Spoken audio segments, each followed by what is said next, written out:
today's Energy Central webcast entitled Scott Madden's Energy Industry Update Webcast. Complicated. Now I'd like to hand the floor over to Kevin Hernandez, partner with Scott Madden, to kick things off. Kevin, welcome to the event. You have the floor. Thanks, PJ. Hi, everyone. As PJ mentioned, I'm Kevin Hernandez, a partner in Scott Madden's energy practice, where I co-lead our Grid Edge community of practice. Next slide, please. Before we jump into the webinar today, I'd like to share with you a little bit more about Scott Madden. As many of you know, Scott Madden is a management consulting firm specializing in energy. Now, our areas of focus you can see here on this slide include things like generation, T&D, grid edge, rates and regulation, natural gas, and corporate services such as finance, HR, supply chain, and things needed to support utility operations.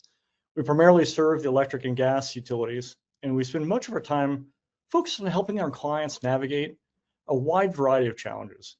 Recently, much of that work is focused on capital execution, things like system planning, DER strategy, electrification, and really, a lot of other things as well. Scott Madden's Energy Industry Update, which we publish about 2 or 3 times a year, is one of the ways that we think is important to keep our clients and really the broader energy community informed on what we see as the most pressing issues that are facing the industry. And today we're really happy to be able to share some of those thoughts with you. Our current edition, as PJ indicated, is themed complicated, which we think is an adequate description given the nature of the business and the landscape that really a lot of energy leaders are facing today. Things like navigating increased energy demand, which we've all heard about, evolving policies, significant capital investment needs, all of which is within this kind of rapidly changing and dynamic national and international landscape. Today, we're going to talk about 3 examples of that complexity. First, Eric Brooks is going to talk about some of the impacts of large loads on rate design, where he'll cover issues such as pricing and cost causation. Of course, all of that demand is going to require significant investment in the energy system. So next, we're going to hear from Preston Fowler, and he's going to cover opportunities and challenges in scaling large capital projects. Lastly, we've all heard a lot about the tremendous load growth that's occurring as a result of data centers and AI, but I don't think we really often hear as much about AI's promise to transform utility industry itself and utility operations. Brian Shelves is going to close us out at the end of the webinar by covering applications and use cases for AI in utilities. So with that, why don't we go ahead and get started? PJ, next slide. So to lead us off will be Eric Brooks, and he'll kick off our discussion on rate design for large loads. Eric, the floor is yours. Excellent. Well, thanks, Kevin. As you mentioned, my name is Eric Brooks, and I'm a manager with Scott Madden. Excited to get into our first topic here. PJ, if you don't mind advancing the slide there. So I think this will come as no surprise to anybody at this point, but given the widespread adoption of generative AI, advanced real-time data analytics, and other forms of cloud computing, we've seen an explosion in new data center infrastructure, both in the US and around the world. And with that comes a tremendous amount of new energy demand required to power these very dense AI factories. And you can see here, we have a forecast recently from S&P that shows expected power demand from data centers more than doubling by the end of the decade. It seems basically every week there's some new forecast coming out, and we certainly don't know or really expect all of this to necessarily materialize. I think it's yet to be seen exactly what effect advanced efficiencies either in chips or the models themselves may have in potentially muting this future demand. But what we do know is that even if just a fraction of this actually ends up coming to be, it's going to be pretty transformative for the electric sector, which has been existing in a fairly steady state of flat to minimal load growth for most of the last few decades. And so, looking at this potential growth in demand, looks like a huge opportunity for utilities and investors to build new energy infrastructure to meet this demand, assuming they're able to adapt quickly and evolve to these new customer expectations. However, moving fast and breaking things are not typically in the utility industry parlance. And this dynamic is really creating a number of challenges for utilities. And you call out a few here just on the right, and I'll speak to them briefly. The first being just identifying what infrastructure is needed to meet this demand, and also being acutely aware of how those investments are paid for, ensuring that there aren't potential cost shifts from large load customers to other ratepayers in any way. Second, these types of customers tend to have some pretty unique service characteristics, which have the potential to impact system reliability. And we've seen some instances of large loads from data centers having an impact on frequency or voltage within a system, and there's certainly potential for some cascading effects if you have a sudden loss of that load or restart of one of these facilities. So utilities are certainly focused on maintaining system reliability as they bring more of these customers online. Next, utility planning tends to look out at a very long horizon, and they plan these systems decades in advance and expect those assets to have upwards of a 40-year lifespan.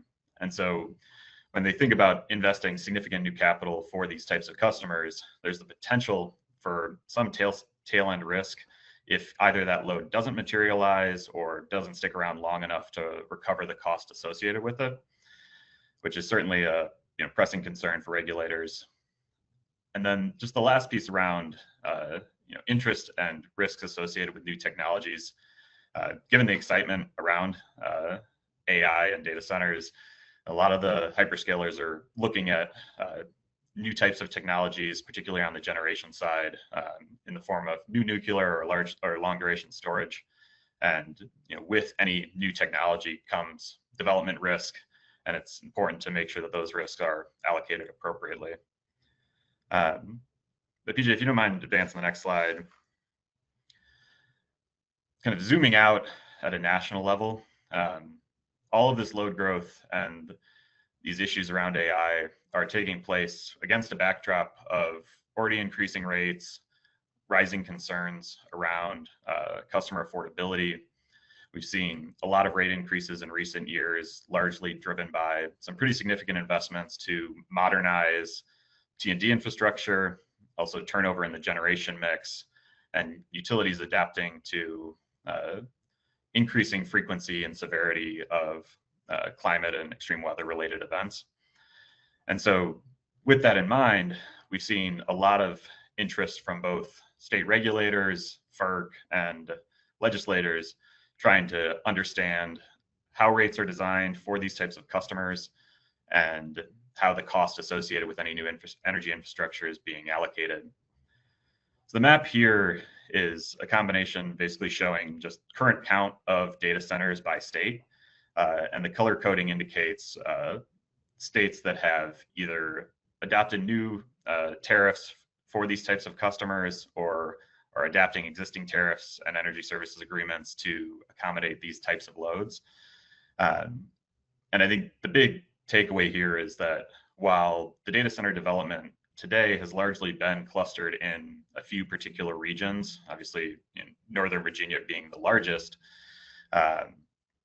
these issues are certainly not limited to those regions. And we've seen regulatory actions even in states that, at least so far, haven't had a huge amount of data center development. And these issues are not isolated, and that even one data center on a smaller system could dramatically impact how that grid is operated and how that utility is planning their system for the future. PJ, if you can go on to the next slide there. So I guess before we talk through some specific details of how rate design is changing and some of the changes that are being proposed to these utility tariffs, I wanted to take a step back and kind of go through some first principles for folks that are less familiar with the industry. And in the simplest terms, utilities invest capital into assets to deliver energy to customers. And in exchange for those investments, they both receive the return on their operating expenses as well as the cost of that investment. And they also receive a risk-adjusted return on that cost of capital as well. And there are a few general principles I'll touch on briefly here. The first being that rate classes really do matter. The way rates are designed are typically through a class cost of service study that's identifying exactly what are the costs associated with serving a unique set of load characteristics. And then based on that class cost of service study, the parties responsible for imposing those systems or those cost onto the system are then expected to cover the cost of those investments. And there is also an aspect of these rates need to maintain a standard of just and reasonableness, ensuring that one rate class is not potentially subsidizing another. Go on to the next slide.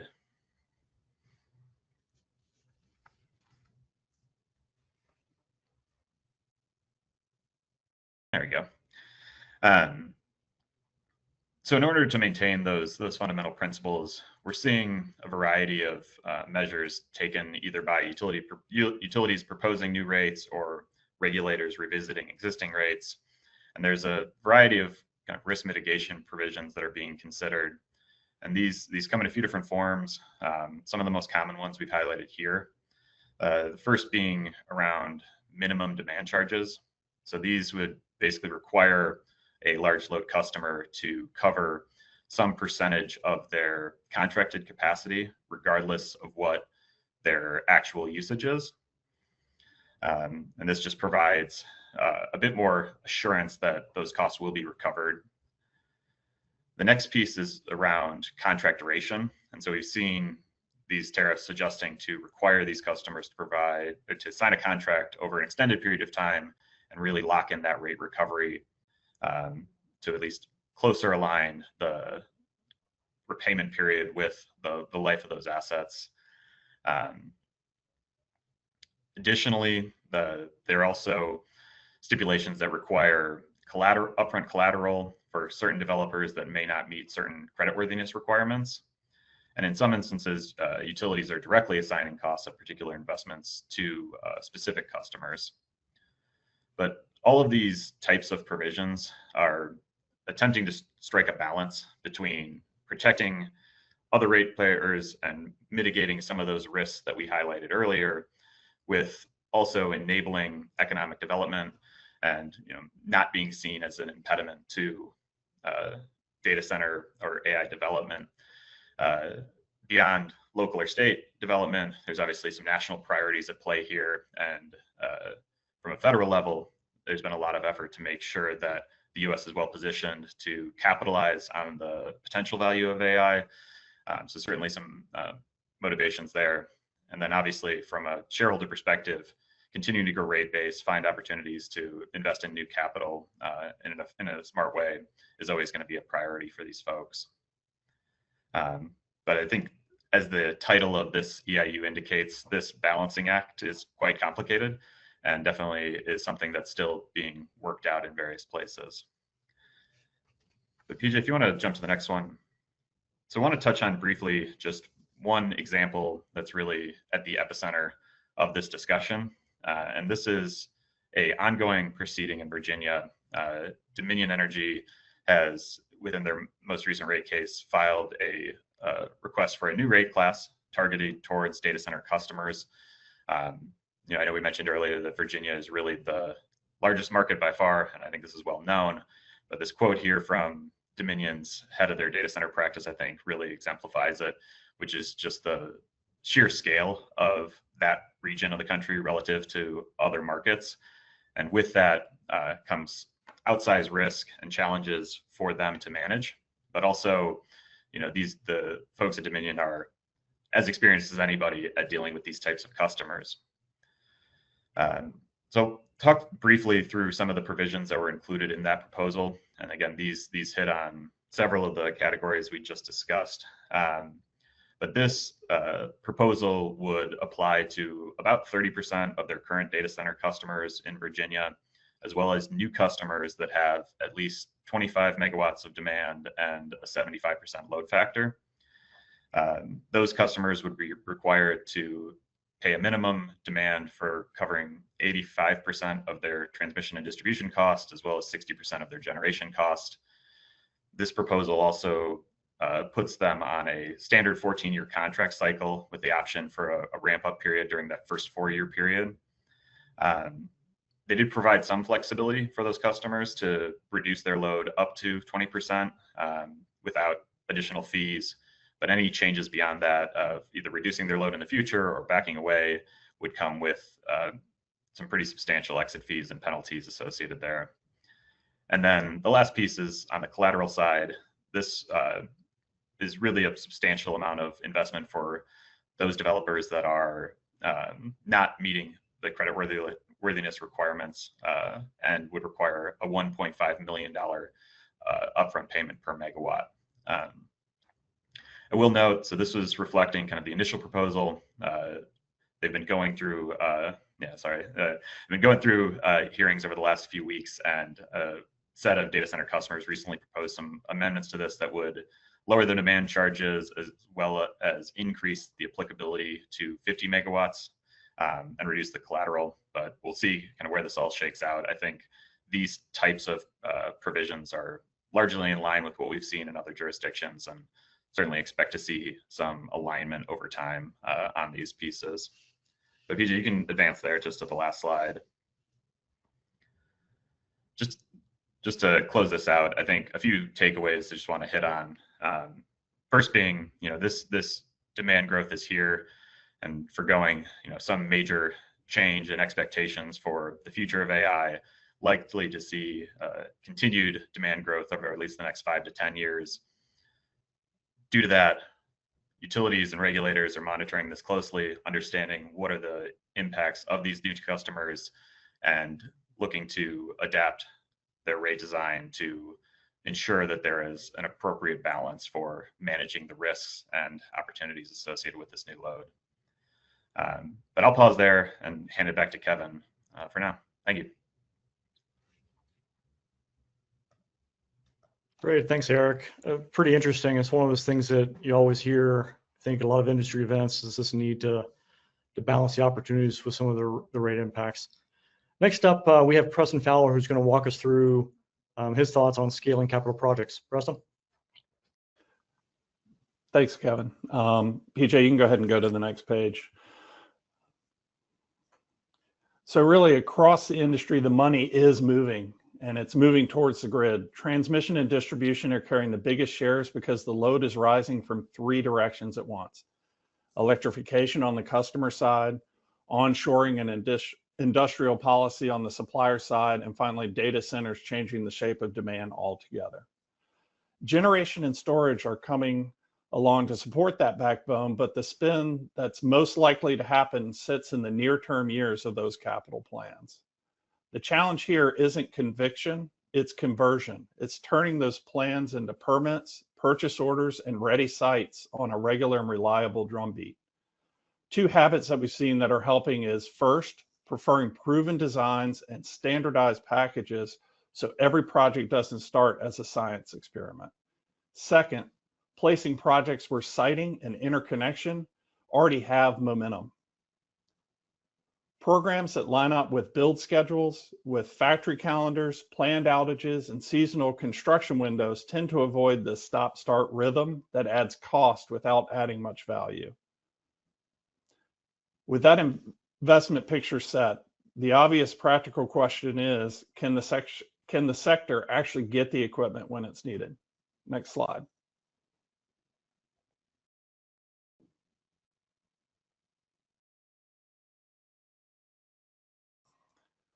So hardware still sets the pace for many schedules. Large turbines, power transformers, switch gears, relays, those long lead items carry multi-year timelines, and while costs have settled back from the peak, they're still elevated. When factory slots are tight, a 2-week slip in one component can ripple across the entire portfolio. That's why so many owners are reserving manufacturing slots earlier and freezing designs sooner, just to give fabrication a clean start. Another pattern showing up is dual qualifying specifications, allowing a part or a B part, so a project isn't pinned to a single component that might be constrained later. A short, executive visible list of the truly critical long leads tends to change outcomes more than any go faster message could do, because it focuses attention where it actually moves the schedule. Some early programs are also pre-buying sub-assemblies, booking factory acceptance test windows early, or even co-funding incremental capacity with the OEMs without drifting into bespoke designs that are just hard to replicate. And when greenfield delivery is just too far out, aftermarket units or targeted repowers can create a workable bridge while the bigger equipment works through the pipeline. Now, equipment is half the delivery picture. People and the way projects are set up in the field are the other half. Next slide, please.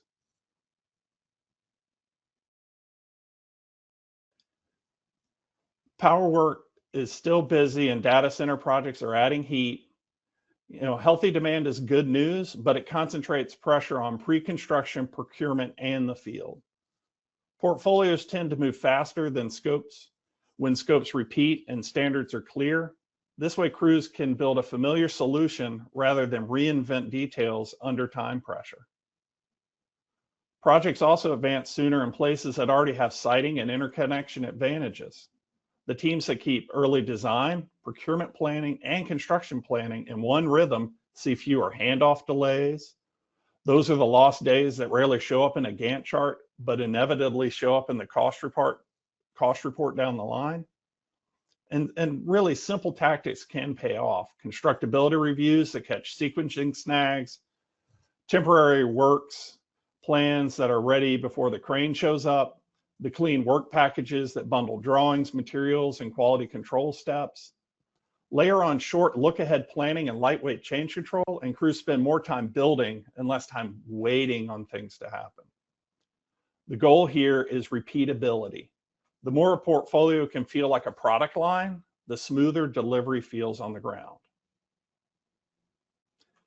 If demand is strong and repeatability helps, where is the bulk of live construction actually happening right now? Next slide, please.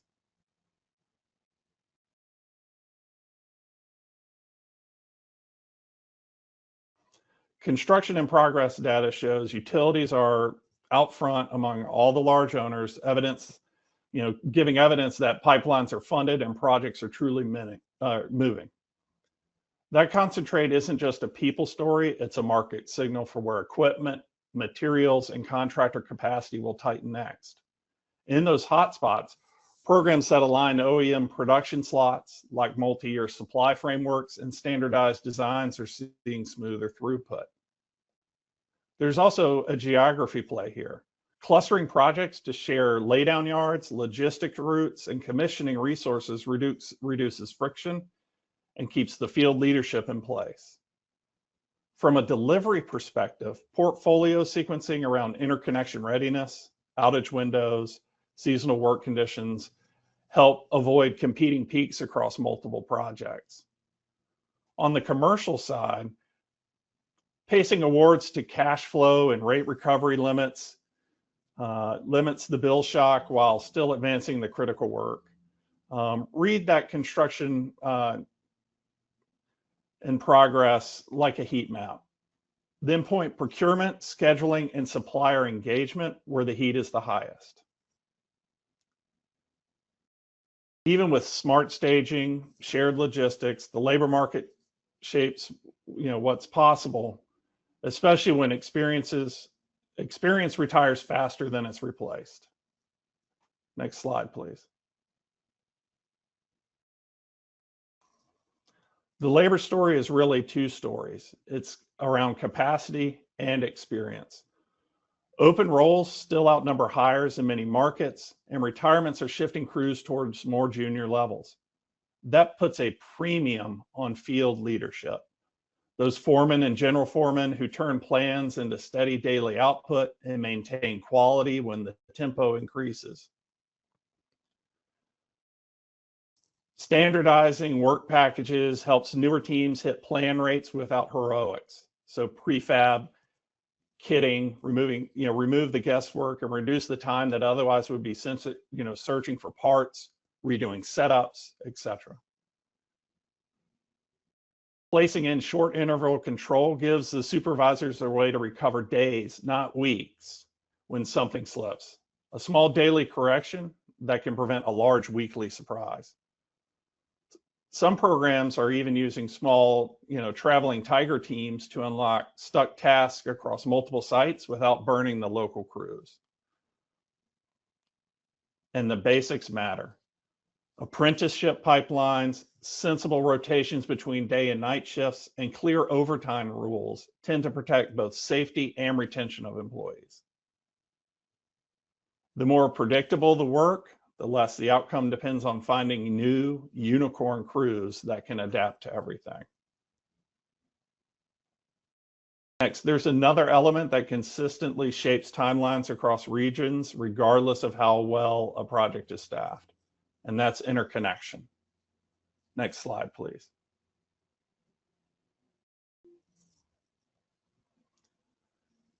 Interconnection still remains a multi-year journey in many parts of the country. Although reforms are lifting the quality of the proposals, the overall speed hasn't really caught up with the growth of large load and new resources. Now, projects do tend to move sooner in headroom regions, places where the system can accept additional megawatts with limited or no upgrades required.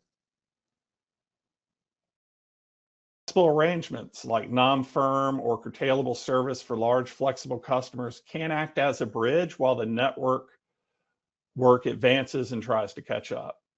Targeted upgrades and grid enhancing technologies such as dynamic line ratings or power flow control devices unlock some incremental capacity in the near term. For especially large loads, like data centers, behind the meter options can ease pressure on bulk upgrades while the long lead assets are built. Now there's a common thread across all of that, and it's treating interconnection like a program. It's a clear set of milestones, a live view of risks and dependencies, and a weekly status that keeps commercial, engineering, and regulatory work aligned across the enterprise. Given those realities across equipment, people, and interconnection, what are the practical plays that keep the portfolios moving forward? Next slide. So how do we do this anyway, regardless of what's happening? Scaling under a constraint starts by designing for that constraint. On the supply side, portfolios are mixing early OEM alliances with selective acquisitions or repowers when those options promise faster in-service dates and lower effective dollars per kilowatt. Some programs are added funding production or strategic pre-buys for critical subassemblies, at least enough to protect schedule without locking them into one-off designs. On the delivery side, standardization and modularization shorten learning curves and reduce material intensity, making productivity less dependent on those heroic efforts I talked about before. Pairing builds with flexible demand, storage, or behind-the-meter solution buys time while larger wires or plants catch up, and stage contracts that ramp up over time can limit exposure if forecasted load arrives more slowly than expected. At the portfolio level, simple readiness metrics, permits, long leads, site access, help capital flow to projects that can actually move in the quarter that they're talking about. Having 2 or 3 credible paths to commercial operation gives options when policy or supply conditions shift. All of this rolls up into a few simple takeaways. Next slide, please. So the demand signal is strong and the appetite to invest is real. The difference maker here is disciplined execution under real world limits. Thinking about locking a handful of long lead decisions early, industrializing the work so teams can repeat it with fewer surprises, keeping affordability visible in every sequence choice so benefits show up without the bill shock potentially, and then maintaining options across siting, technology, and contracts to absorb the policy or supply swings with less disruption.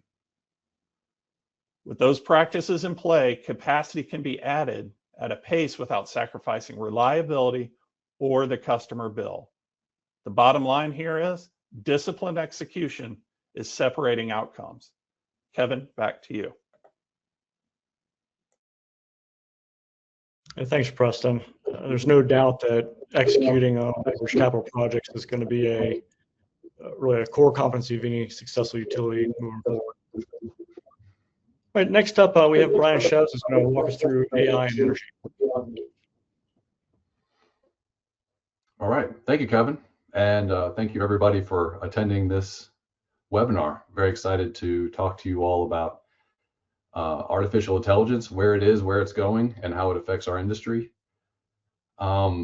Before I get going here, I just wanted to mention that these slides and these remarks were not generated using artificial intelligence, just a regular human brain. So we'll see how I do.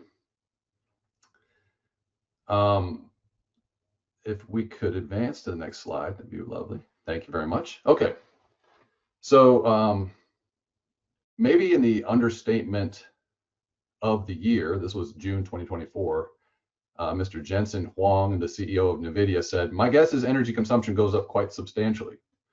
I think my colleagues who have spoken previously have indicated this is definitely happening. I'm going to give a couple anecdotes here just from recent news that are going to indicate how much that consumption is going to grow. The first one, if you will direct your gaze to the left-hand side, this is the Hyperion data center that was announced by Meta. It is a 5 gigawatt energy consumption building that when it's going to be built actually in Louisiana, and when its footprint is laid over the island of Manhattan, you can see that it covers a substantial portion of that island. And just another comparison of how the scale of these things, if you were to compare the electricity consumption of this one facility against the 50 states in the United States of America, it would rank 34th, approximately equivalent with Nebraska. On the right-hand side, we put this here, Plant Vogtle. Plant Vogtle produces 4.5 gigawatts of power. That's a nuclear plant in the state of Georgia with 4 reactors. So it's quite a large facility, and was not easy to build. And that is what's going to be necessary just to power Meta's dreams of a 5 gigawatt Hyperion data center. Another quote here from a person who is kind of known for his grand statements, not known to be a subtle person. The AI scaling constraint will move from chips to voltage transformers to electricity generation. We tend to agree with that, although we'll see how it plays out over time. But XAI, for instance, has big plans as well. Their 5-year plan, ranked as a state in the United States, is equivalent to the energy consumption of the state of Oklahoma. So we're talking about very big numbers here. Could there be some overlap? Could there be some double counting? Sure. But as my colleagues and myself have pointed out, these facilities require a lot of electricity. So it's coming, and we want to stay ahead of our competitors worldwide. So we're doing everything we can to accommodate these technologies. Okay, next slide, please.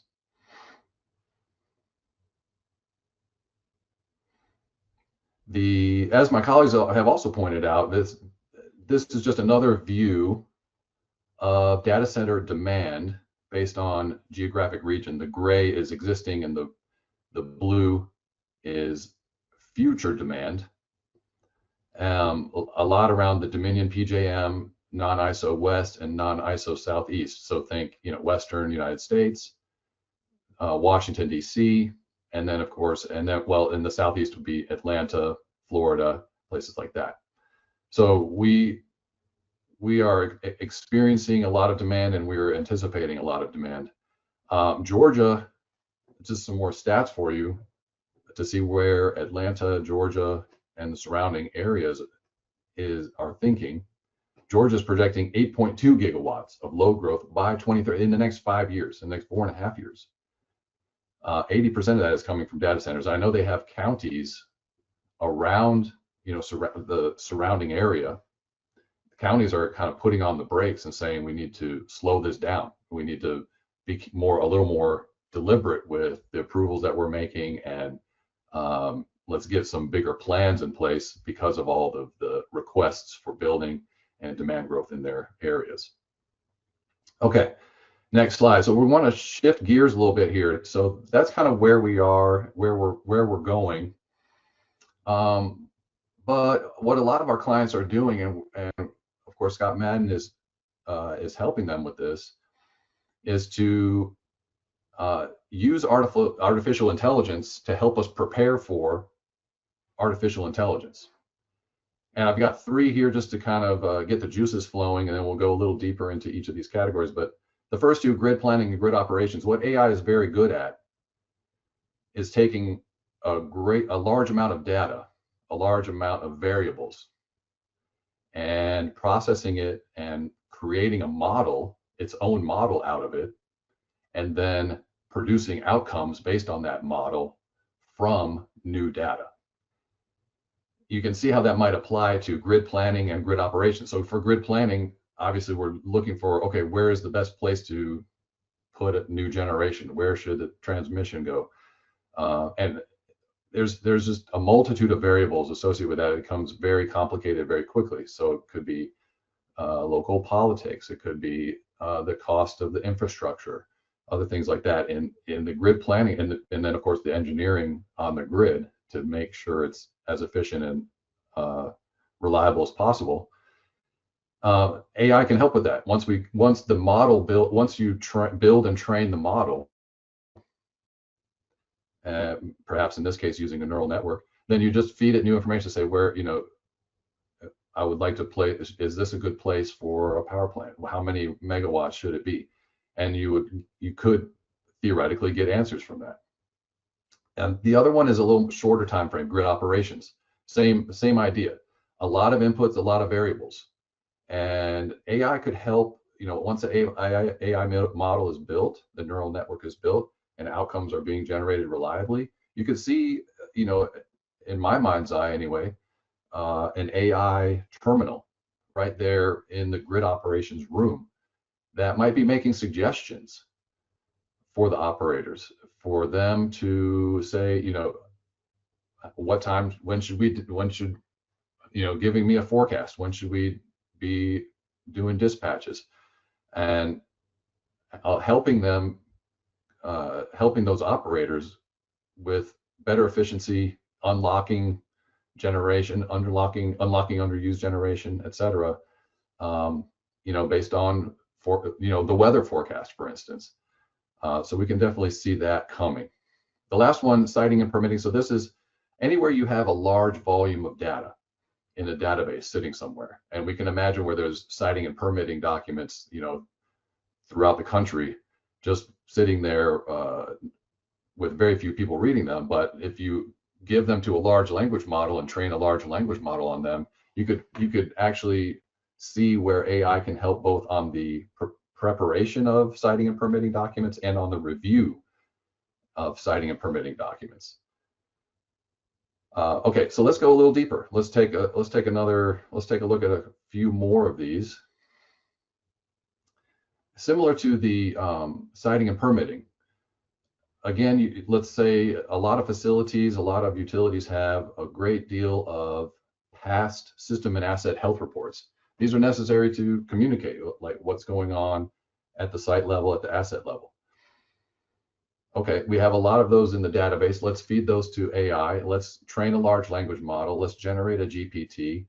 And then when a system engineer, an asset owner comes along and says, I need a health report, feeds that model new information based on the current status, or even points the model to new information. And that AI model can then build out that system or asset health report and put it in the right format, in the right language, in the right sequence that the utility is used to.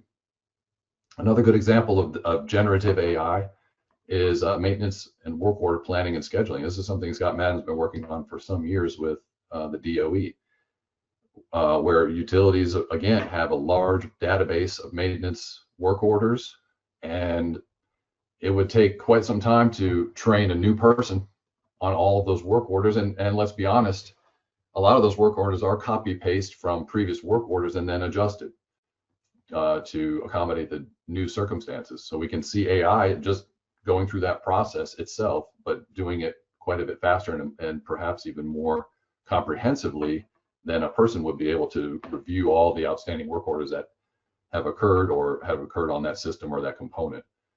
And then just with the press of a button and some prompts, you have a new maintenance work order plan. You obviously have to review that, make some adjustments, and then it's ready to even be, the AI could even suggest where it might fit the best in the schedule. So that's generative AI, is something that everybody's used to. If you're on ChatGPT or Copilot or one of the other ones, you're using this. So let's go to a couple more on the next slide.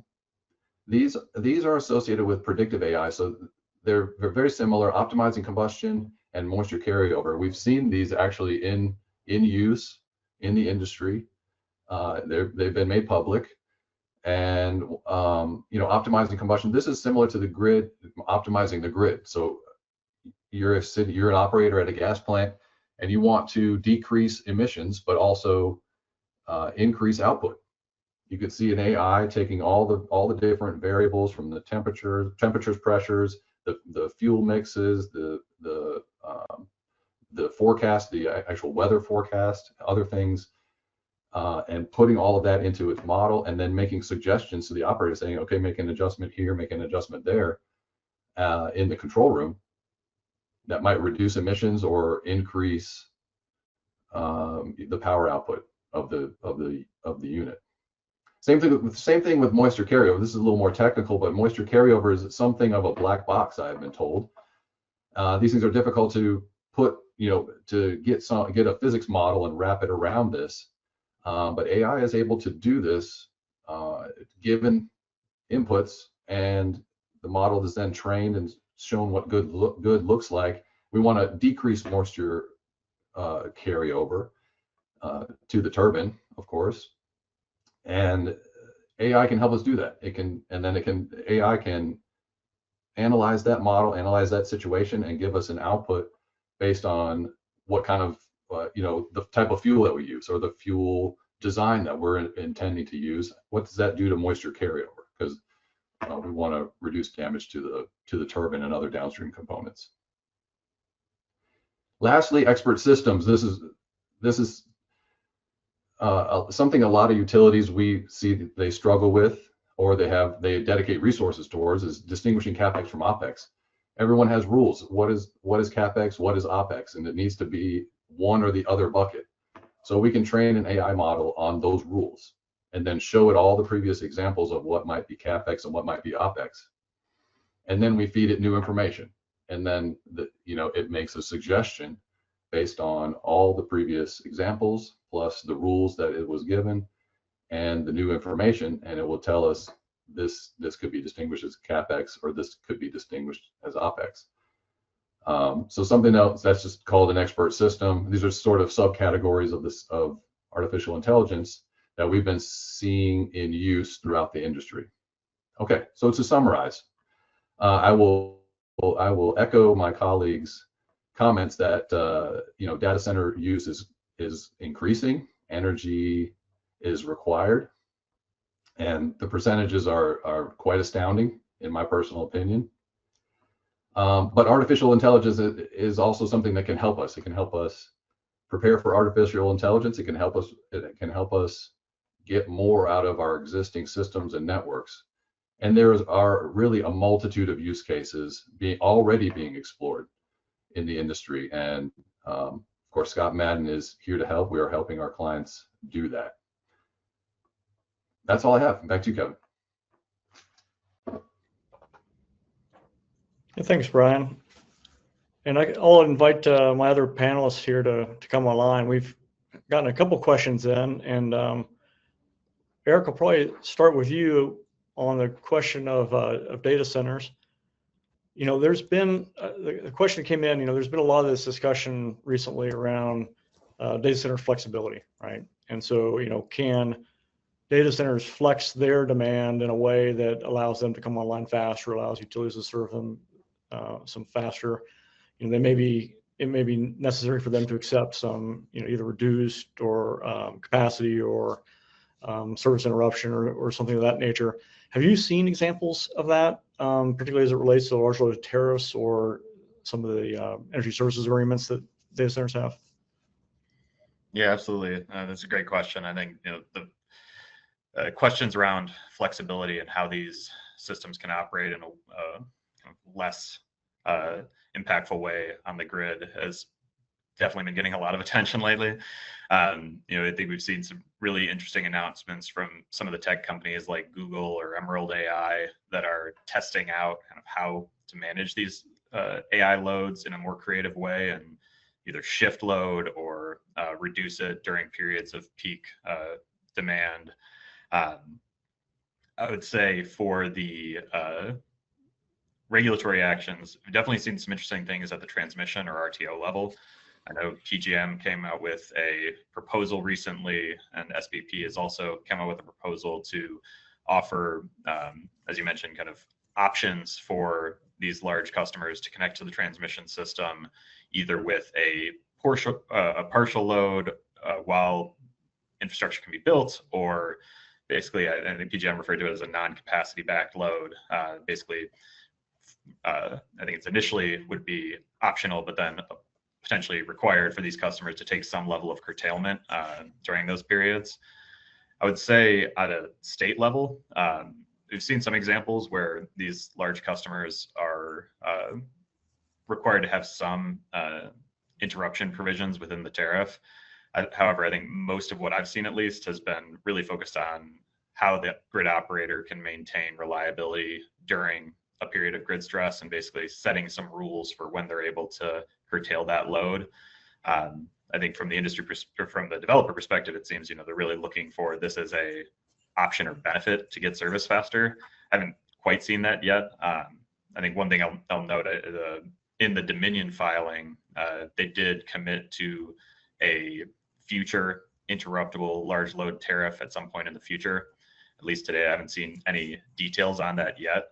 But I think it's definitely going to be something that's going to be interesting to see going forward and kind of how they position that. But it'll probably take a bit of time for both the developers and the utility just to get comfortable with how that will operate in practice. Yeah, it's pretty interesting. It does seem like there's a lot of momentum, or certainly a lot of interest in speeding the process from all sides, really. Preston is, if we see that speed accelerate, right? If we see that data center demand, the demand's already there, but if we start to see those coming online in a quicker way, kind of back to the capital execution piece, how do we plan around that? What is a balanced way for utilities to approach that? That's a good question. You're absolutely right, Kevin. Really, kind of one path is, ramped up minimum take structures. So supply scales with the realized load. So think about, ramping it up and along the way. Another is, kind of pairing those behind the meter or flexible services so that load can land while the bulk upgrades catch up. And where feasible, co-locating with firm resources can simplify the interconnection. So think about them locating their data centers and everything else near things. One that's relatively recent, right, is what used to be 3 Mile Island, now is the Crane Energy Center, right? Microsoft helped fund all that and then locate it in a reasonable distance away so that they could get the interconnect and the takeoff of that. Yeah, pretty interesting. It seems like there's going to be a need for a lot of different tactics and strategies there. Absolutely. Brian, from your standpoint, you mentioned these applications of AI, within the utility context, and one of the questions, we in our work we've seen a lot of regulator demand and customer demand for more access to data. And data really is at the heart of a lot of those applications. How are utilities or others handling that data? What kind of concerns or considerations do they need to consider? I mean, is it, do they need to ring fence that data and protect it? Does it need to be on premise? Is it going to be moved to the cloud at some point? What is the perspective on that? Yeah, it's a good question because there's a lot of different perspectives depending on who you talk to. The people that want to get the most out of artificial intelligence want that data to be out on the cloud, and there's different versions. There's a government cloud and there's commercial cloud, so there's ideas about where it should live there. But there's a lot of utilities, and I do a lot of work in nuclear power, and those nuclear facilities aren't really excited about just letting their data go out onto the cloud. So right now it is one of the speed bumps that we're seeing our clients struggle with, is just convincing people in legal or supply chain or IT where the data should live. And some people are going with a hybrid approach where it's like you said, like some stuff is ring fenced and they do a self-perform data center on site that they only have access to, and then they put the rest on the cloud. Some of them are just putting it all onto the cloud. I haven't necessarily seen anyone that's putting all their data into their own data center yet, although I'm not saying that doesn't exist. But so there's a spectrum of responses to that. Have you seen a lot of stakeholder interest there or regulator interest? I imagine that'd be something that regulators would be particularly focused on. I personally have not. I'm not saying that regulators haven't questioned that, but the main thing in nuclear was just releasing nuclear information. There's a rule. I do not recall the exact number of the rule, but there is a rule in nuclear that you can't release certain information to the public. So that's what people in nuclear specifically are most concerned about. And of course, everyone's, customer data, client data, performance data, they don't want that just, they want to make sure that it's secure with good reason. And so, but also they want the benefits of artificial intelligence. So it's a balancing act and finding the middle ground and convincing the right people that this is safe, or finding the safest option. Makes sense. Just looking here at the other questions that have come in. Eric, one for you. For states or companies with decarbonization goals, how are the rate structures adapting to include requirements or options for large load customers to secure or bring their own generation? And it says carbon free, but I imagine it could be any kind of resource. Yeah, I think the decarbonization piece is definitely a challenge. Obviously, a lot of these companies have set some pretty ambitious goals for themselves, and given the desire to capitalize on this opportunity, you're bringing in a lot of new energy that you're having to manage, or either trying to find options for 24/7 renewables or renewable energy credits or other alternatives to maintain those ambitions. I think we've seen a few examples, and I think we cited a few in the EIU, where large load customers can opt into energy transition tariffs or options that basically either they bring their own or they allow the utility to procure renewables on their behalf. And I think for certain companies like a Google or Meta, those will definitely be a viable option to try and balance those. But I think for smaller players, it'll definitely be tricky on the kind of bringing their own generation. And I think I can't remember if it was Preston or Brian mentioned the kind of co-location.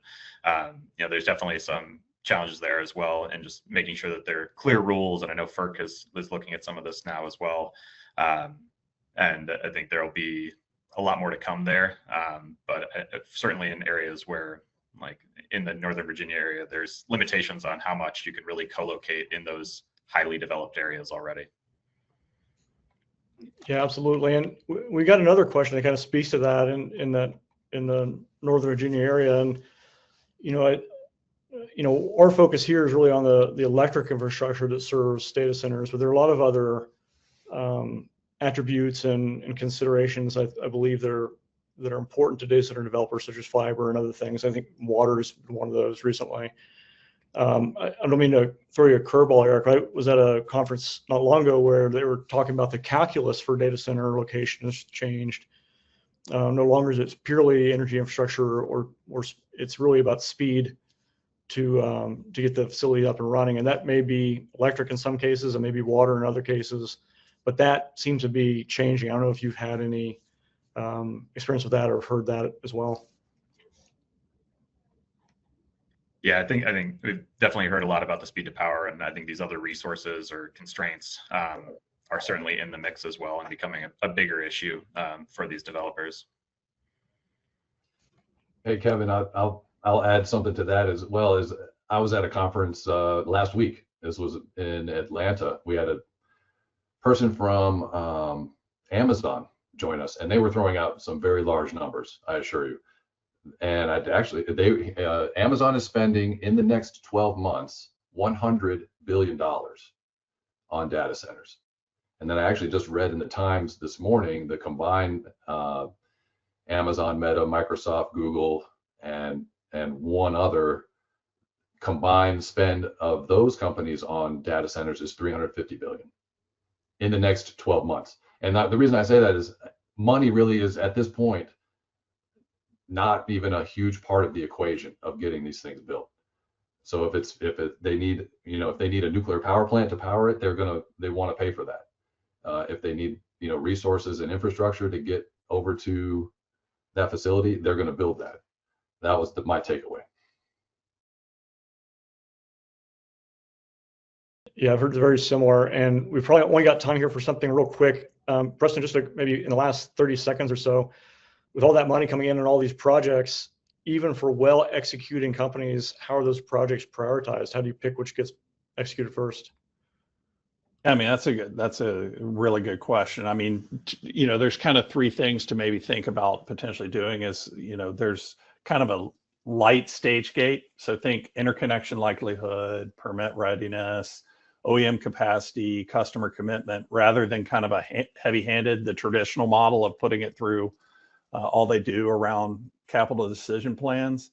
Others I've heard about, using risk-adjusted schedule values to give more credible kind of commercial operation dates, and then finally kind of others time box their decisions, and they say, hey, if we don't clear this next gate in the next quarter, we're going to move the money that was this to one that's going to be more likely to move. Makes sense. Well, with that, I think we're just about at time. PJ, I'm going to hand it back to you for some closing remarks. Thank you, Kevin, and thank you, panel. Fantastic conversation. For our audience, take a moment to check out the EIU report. It's a great one. It's a good one for this year, and certainly give us your feedback as we pop up that survey as you log off. We certainly read your feedback, and we do use it on future events. Thank you all for attending. This does conclude today's presentation. Have a great day, everyone.